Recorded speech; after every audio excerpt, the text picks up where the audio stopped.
you're forever going to be stuck until you can shift the paradigm around your body, your health, and your physique. And I've been thinking about this one for a while and trying to work out, well, how to get this concept through of how important, well, your health and fitness is. Because, well, if we can't just establish straight off the bat that you should be looking after it, well, we need to get to a point that you understand what this does for your life. And look, I could talk about energy, I could talk about output, I could talk about confidence, I could talk about focus, I could talk about health, I could talk about longevity, I could talk about the example that you're setting, I could talk about how it makes you feel, I could talk about all these kinds of things. I could talk about choosing your heart.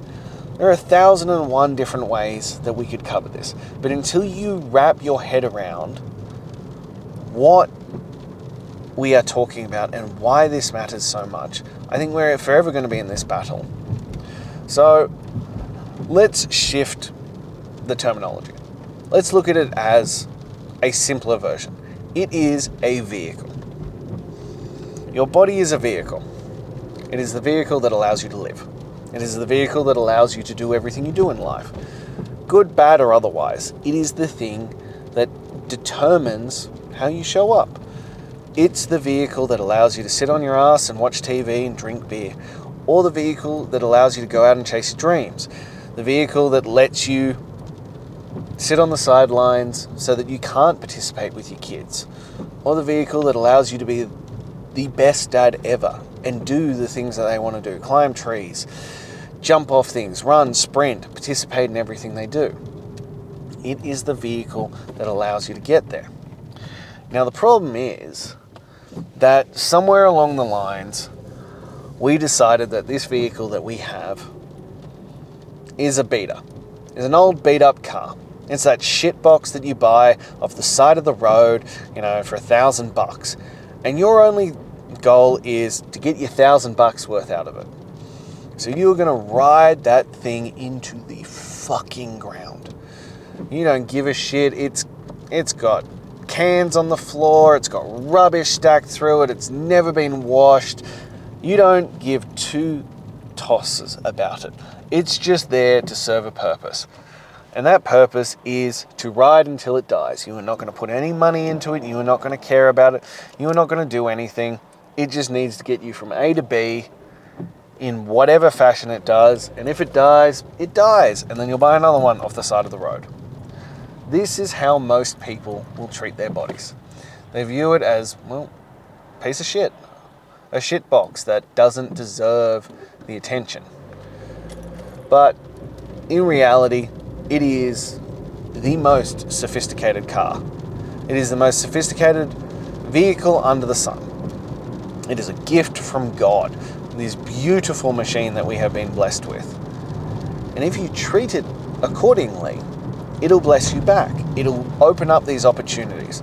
It is a high performance vehicle with all the trims, with everything that you could ever want. And you need to treat it as such. You need to look after it. You need to service it. You need to make sure it runs properly. You need to give it the correct fuel. You need to make sure that all the parts are working correctly. And it will sing for you if you do this. And if you don't, well, it falls apart on you. Until one day that engine blows up. And then all of a sudden, not only does it not run anymore, but you have tens of thousands of dollars in repairs that are required. And you can't just go to the side of the road and pick up another one. No, this is it. This is your one and only vehicle. This is the one time you get it. So you don't get an option to just abuse the, well, I suppose you do get the option to abuse the shit out of it, but there are going to be consequences. And we treat it like there isn't. We treat our body like there is no downside. It's just mine to abuse however I want. No, you need to treat it like it is the most precious thing under the sun. Because it is. Your body, your health, your fitness. Like, as I said, it is the vehicle that determines every aspect of your life. You need to treat it as such. You need to treat it like this incredible piece of machinery that you have been blessed with. And if you do that, then it will give back in return. It will provide these things in return. It'll give you the energy, it'll give you the focus, it'll give you the capacity, it'll give you all the things that you are searching for. If, and only if, you can look after it, if you can provide it. And you can use all the examples, like you have a high performance car and you're putting in the lowest grade petrol. Of course it's spluttering, of course it's degrading the engine, of course it's causing problems. You need to give it the fuel that it needs. You need to provide the incredible fuel so that it can function at its highest capacity. Instead of, filling it with shit and then going, I wonder why I can't get the performance out of it. I wonder why it doesn't have the go that it used to. I wonder why it's slowly degrading. I wonder why it's falling apart. The answer is because of you. You don't fuel it, you don't run it properly, you don't service it, you don't look after it, you don't give it the opportunity to be this incredible machine that it is. And worst of all, it's because you don't treat it with respect. But it comes back to that thing of, well, if you don't treat yourself with respect, why would other people treat you with respect? And it's that one of, if you don't care, it's like the same with business. If you don't care about your own business, why would anybody else care? You're the person who's going to care the most because it's yours. And yet, your life choices scream that you don't give two flying fucks about it. It's this mind-boggling one. But people are like, and I still, to this day, and I don't think I'll ever get past this one. Oh, well, what's the point of life if I can't enjoy it? Well, the point of life is to do great things. The point of life is to have joy and satisfaction and be here for a long time, but to be able to participate in this life. It's not just to merely exist. It's to do things, to be present and in the moment and be able to do the things you want when you want. Not question whether you're going to be able to get off the fucking couch or if you're going to die of a heart attack if you try and play with your children. I had a guy reach out to me and he's like, my biggest goal is that I just want to be able to run around with my children at the park and not feel like I'm going to drop dead of a heart attack.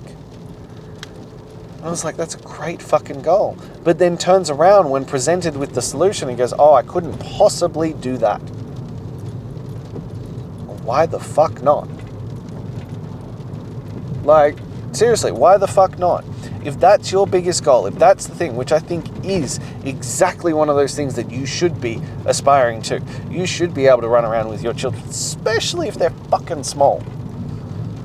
Like, I see people who can't keep up with their 3-year-old. Like, what the fuck are you doing? They're 3. 10 steps is one of yours. You should be able to keep up with them. And again, it comes back to this thing of what people value. That to me is a non-negotiable. Part of why I train is so that I can be fitter, stronger, and healthier than my kids. As they get better at sports, I want to delay the time that they surpass me for as long as humanly possible. There's a little bit of ego, not gonna lie, there's a little bit of ego in there. But also because that will push them forward, because that will give them a greater opportunity, because they will become strong, fit, and athletic, because they compete against dad, because we play outside, because we do shit together. I want to give them the best foundation, and even if they don't ever do anything in sports or athletics, being strong, fit, and healthy is just a requirement for life. As I said, we're back to this concept of I cannot understand why you cannot wrap your head around that this is just the base standard. Strong, fit, and healthy. Living healthy life for as long as humanly possible. Not questioning whether you're going to drop dead of a heart attack because you decided to play with your children at the park. These shouldn't be questions, they should be a given. Can you get down on the floor and play with me? Absolutely. Can you climb this tree with me? Absolutely. Can you go on the equipment with me? Absolutely. Can we play this sport? Yes, we can. Can you come running with me? Yes. Can we go riding our bike? Yes. A, they should be into those things, and if they're not, that's a whole different other thing. But B, you should be able to, at a drop of a fucking hat, be able to do those things and not question whether you're going to be able to get up off the floor, or if you're going to be able to walk tomorrow.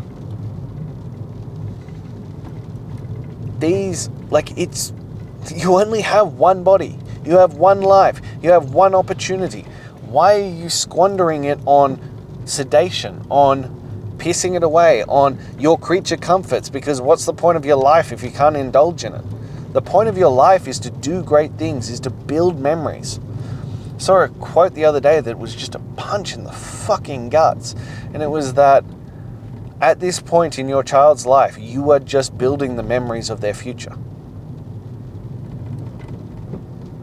They're going to look back at who you are now and the things that you're able to do and the interactions that you're going to have. And are they going to have fond memories, or is it going to be that Dad always said no? Dad always said later. Dad always said not right now. Or Dad said he couldn't do it with me. I had a point where I injured my shoulder. And one of the worst feelings I ever had was my son asked me to pick him up, and I said no. Not because I didn't want to, but because I was physically incapable of it. The look of sadness on his face destroyed me. So through pain, I decided, no, fuck it. I will. And I worked it out because I couldn't stand that look on his face. I couldn't handle the sadness of his dad saying no, that he couldn't pick him up. I can't imagine the guilt that I would feel if I had to say no because of my life choices. This was bad enough. That was a freak injury that happened, and it was still my fault. Remember, everything in your life is always your fault. But that was a freak incident. Let alone because I was too fucking weak to make hard decisions for my future, to be the greatest version of myself. I've said it before and I'll say it again, and I will keep saying it until it rings through. You cannot be the greatest father possible unless you are in great fucking shape. It is impossible. So until you start to learn that and make the choices to be in great shape, you are failing your family, you are failing your children, your wife, and all those that love and adore you, because you are not the best version of yourself. You are leaving opportunities on the table. You need to start recognizing that you are a high-performance car and you are treating it like shit. You are running it into the ground and thinking that you can just pick up another one. And look, you might not suffer the consequences for 20 years, but I can promise you, at some point, you will suffer the consequences of your life choices. And who will suffer them more? Not just you, but your wife and children, all those who love and adore you. So it becomes the one that you need to make a decision of what matters most to you. Because I know for me, it's those two perfect children and my beautiful wife. It's my clients who put their faith in me. And I will do everything in my power to make sure I show up as the greatest version of myself every single day. The question becomes, can you do the same? And if the answer isn't a resounding fuck yes, well, now you need to have a closer look. Now you need to look the man in the mirror, in the eye, and start asking the hard questions. And it might be time to actually start demanding greatness.